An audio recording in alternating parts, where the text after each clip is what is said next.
தமிழ் சட்ட நேயர்கள் அனைவருக்கும் வணக்கம். இது வரைக்கும் எங்கள் சேனலில் சப்ஸ்கிரைப் பண்ணலைன்னா மறக்காமல் சப்ஸ்கிரைப் பண்ணிக்கோங்க. அப்போ தான் நாங்கள் தினம் போடுற பதிவு உங்களை வந்து அடையும். இன்றைக்கி வீடியோக்குள்ள போகலாம் வாங்க.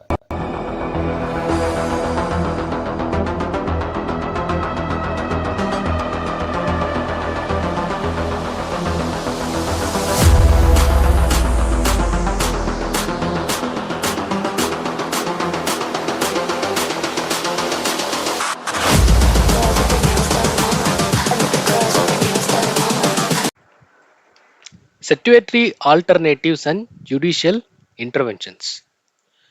பொதுவாக இந்த பேங்க்ரப்ட் கேஸ்லலாம் பார்த்தீங்கன்னா டிஆர்டி கோர்ட் டெபிட் ரெக்கவர் ட்ரிபுனலில் ஒரு வழக்கை வந்து தொடருவோம். ஒருவேளை அந்த இடத்துல வழக்கு வந்து பெட்டிஷனருக்கு சாதகமாக வரலைன்னா அடுத்து வந்து என்ன பண்ணுறது?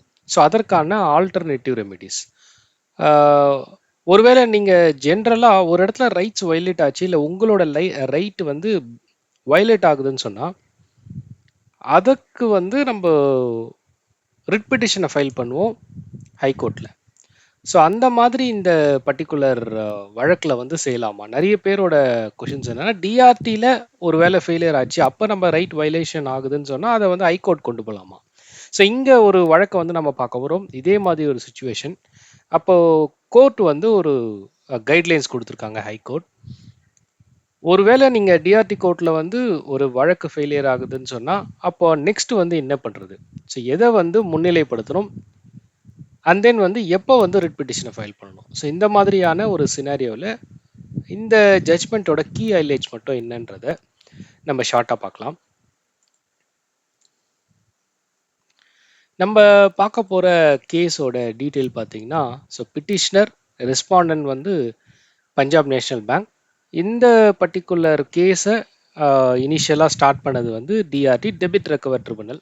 ஸோ இந்த ட்ரிபுனல் தான் இனிஷியலாக இந்த வழக்குக்கு ஒரு தீர்ப்பை கொடுக்குறாங்க. அதை எதிர்த்து என்ன பண்ணலான்றது தான் நெக்ஸ்ட் வந்து ஹைகோர்ட்டில் கொடுத்த கைட்லைன்ஸ். இந்த பர்டிகுலர் கேஸோட ஃபேக்ட், இந்த கேஸில் என்ன நடந்தது பார்த்தீங்கன்னா, ஃபஸ்ட்டு பஞ்சாப் நேஷனல் பேங்க்கில் வந்து இனிஷியலாக இந்த கேஸை வந்து ஃபைல் பண்ணுறாங்க, original application against the petitioner. இந்த வழக்கில் இப்போ நீங்கள் பார்த்த அந்த பிட்டிஷனர் தான் இனிஷியலாக இவங்க கேஸ் தொடங்கும் போது அந்த பிட்டிஷனர் வந்து ரெஸ்பாண்டண்டாக இருப்பார் டிஆர்டி கோர்ட்டில். இந்த கேஸோட பிஹைண்ட் என்ன நடந்திருக்குன்னு பார்த்தீங்கன்னா, ஸோ நேஷனல் பேங்க்கில் இந்த பர்சன் வந்து பணத்தை வந்து திருப்பி கொடுக்கணும் அங்கே பேங்க்கில் வாங்கின கடனுக்காக. அப்போ அதை ரெக்கவர் பண்ண முடியாமல் தான் இந்த டிஆர்டியில் வந்து வழக்கை தொடர்றாங்க. ஸோ பொதுவாக ரெக்கவர் பண்ணுறதுக்காகவே இந்த பர்டிகுலர் பேங்க் கம்பெனிஸ் நிறைய வித சம்மந்தப்பட்ட ரெக்கவரி பிரின்சிபலுக்கு வந்து இந்த டிஆர்டி கோர்ட்டில் வந்து அப்ரோச் பண்ணாங்க. சர்ஃபாசியஸ் ஆக்ட் வந்து மோஸ்ட்லி வந்து இந்த இடத்துல வந்து பயன்படுத்துவாங்க. இப்போ வந்து என்ன நடக்குது? Due to the petitioner failure to present evidence the DRT allowed the OA on August 2017. இந்த பர்டிகுலர் பிட்டிஷனர், அதாவது இங்கே வந்து பிட்டிஷனர் டிஆர்டி கோர்ட்டில் இந்த பர்சன் ரெஸ்பாண்டண்டாக இருக்கார். அப்போது இந்த பர்டிகுலர் பர்சன் வந்து போதுமான எவிடன்ஸை வந்து சப்மிட் பண்ணாதனால பஞ்சாப் நேஷனல் பேங்க்குக்கு சாதகமாக இந்த தீர்ப்பு வந்து வருது. ஸோ அந்த பர்டிகுலர் தீர்ப்பை எதிர்த்து இந்த பிட்டிஷனர் வந்து ஹைகோர்ட்டில் இந்த வழக்கை வந்து தொடர்றாரு.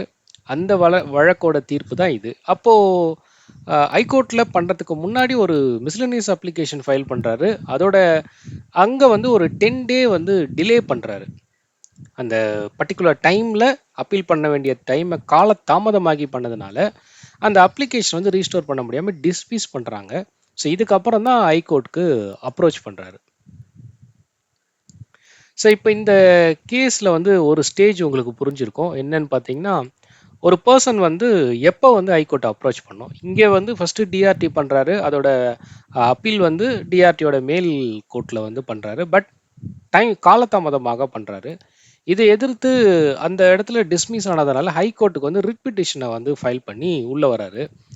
இப்போ இந்த மாதிரி சினாரியோ ஒருவேளை உங்களுக்கு வழக்கு இருக்குது, நீங்கள் இந்த வழக்கை வந்து எப்படி வந்து கொண்டு போகணும் அப்படின்னு பார்த்தீங்கன்னா, ரிட் பெட்டிஷன் ஃபைல் பண்ணலாமா இந்த மாதிரி சுச்சுவேஷன்லன்னு கேட்டிங்கன்னா, அதுக்கு தான் இந்த பர்டிகுலர் தீர்ப்பில் வந்து ஹைலைட். ஸோ லீகல் இஷ்யூ இங்கே என்னன்னு பார்த்தீங்கன்னா, whether the petitioner could approach the high court under article 227 of the constitution without first exhausting the security remedy of appeal under section 20 of the recovery of debit and bankrupt act 1993.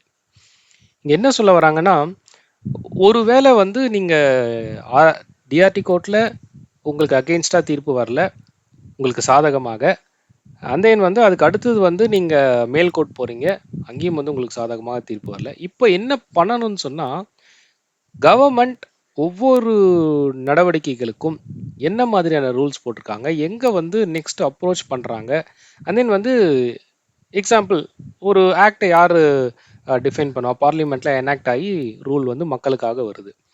அப்போ அந்த ரூலில் என்ன சொல்லியிருக்காங்க, so செட்டிவேட்டரி ரெமிடின்னு சொல்கிறது அதுதான். So அதை வந்து நம்ம follow பண்ணணும். ஆக்சுவலாக இதுக்கான ரெமிடி வந்து இருக்குது, அதுதான் section 20 of Recovery of debit and bankrupt act 1993.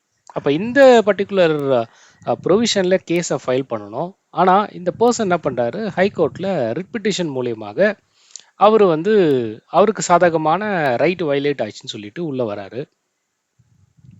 ஒருவேளை இந்த மாதிரியான அப்ரோச் நீங்கள் வந்து உங்கள் கேஸுக்கு பண்ணுறீங்கன்னா என்ன மாதிரியான ப்ராப்ளம் இருக்குன்றது தான் இந்த பர்டிகுலர் கேஸோட அப்சர்வேஷனை நம்ம பார்க்க போகிறோம். ஸோ இந்த கேஸில் ஹைகோர்ட் என்ன சொல்கிறாங்க, section 20 provides an appeal to the DRT against any order passed by the DRT. So டிஆர்டியில் உங்களுக்கு வந்து சாதகமான தீர்ப்பு வரல, நீங்கள் அப்பீல் போகிறீங்கன்னா செக்ஷன் 20 தான் நீங்கள் வந்து ஃபாலோ பண்ணணும். The term any order includes rejection of delay, condonation, restoration, application.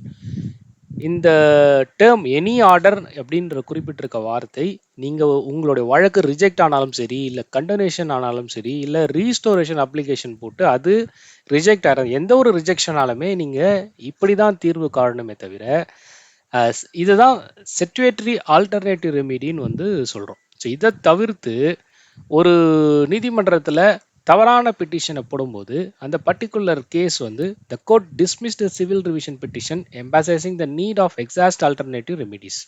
So அந்த பர்டிகுலர் கேஸை வந்து டிஸ்மிஸ் பண்ணுறாங்க. உங்கள் வழக்கில் நீங்கள் வந்து பார்க்க வேண்டியது என்னென்னா, கரெக்டான அப்ரோச் வந்து நீங்கள் செய்கிறீங்களான்றது தான் ரொம்ப இம்பார்ட்டன்ட். அப்படி தவறும்போது அந்த சிவில் கேஸ் வந்து அங்கே டிஸ்மிஸ் ஆகிறதுக்கு வாய்ப்பு இருக்குது. இந்த கேஸில் வந்து அதுதான் நடந்திருக்கு.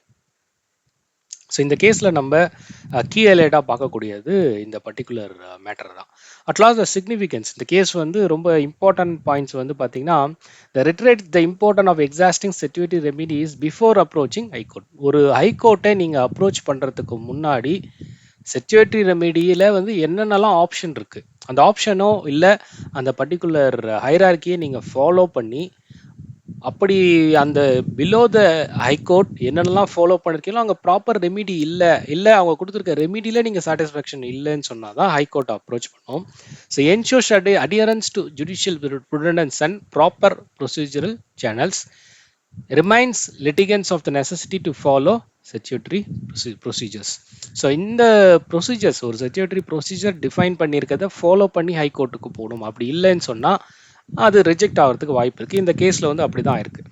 ஸோ இந்த பர்டிகுலர் கீ ஹைலைட்ஸை இந்த கேஸை நம்ம ஏன் பார்க்குறோன்னு சொன்னால், நம்ம கமெண்ட் செக்ஷனில் நிறைய பேர் வந்து இந்த பேங்க்ரப்ட் கேசஸ் அண்ட் தென் வந்து பேங்கால் பாதிக்கப்பட்டவங்க ரெக்கவரி வரும்போது பேங்க்கில் வந்து அப்ரோச் பண்ணுறவங்க, நீங்கள் ஃபஸ்ட்டு அப்ரோச்லேயே உங்கள் சைடு நியாயமான மேட்டர் இருக்குன்னு சொன்னால் அப்பயே எவிடன்ஸ் கிளியர் கட்டாக கொடுத்து அந்த இடத்துல வந்து மோஸ்ட்லி க்ளோஸ் பண்ண பார்க்கணும். ஒருவேளை சில பேர் என்ன பண்ணுவாங்க, அதை ப்ராப்பராக அட்டன் பண்ணாமல் நம்ம அப்புறம் பார்த்துக்கலாம் அப்படின்ற ஒரு மேட்டரில் அங்கே விட்டுருவாங்க, அப்பீலில் பார்த்துக்கலாம்னு சொல்லிட்டு. பட் இங்கே என்ன நடந்திருக்குன்னா, அப்பீலில் வந்து அவங்களால ப்ராப்பராக அப்ரோச் பண்ண முடியல, அதனால கேஸ் அப் டு ஹைகோர்ட் வரைக்கும் டிஸ்மிஸ் ஆகுது. ஸோ ஃபர்தராக இவங்க சுப்ரீம் கோர்ட் போகணும். ஸோ இந்த மாதிரி ஒரு சிக்கல் வராமல் தடுக்கிறதுக்கு ஸோ ப்ராப்பரான ரெமிடிஸை வந்து எப்பவுமே நம்ம கையாளணும். ஸோ அதுக்காக தான் இந்த கேஸோட கீ ஹைலைட்ஸை நம்ம பார்த்துருக்கோம். ஸோ நான் கொடுத்துருக்க இன்ஃபர்மேஷன் உங்களுக்கு யூஸ்ஃபுல்லாக நினைக்கிறேன். நிறைய வழக்குக்கான ரெமிடிஸ் வந்து நம்ம அதுக்கு மேட்ச் பண்ணி சில ஜட்ஜ்மெண்ட்ஸை பார்க்குறோம். ஸோ மோஸ்ட்லி இந்த கண்டென்ட் உங்களுக்கு யூஸ்ஃபுல்லாக நினைக்கிறேன். அடுத்த வேளையில் சந்திப்போம். நன்றி, வணக்கம்.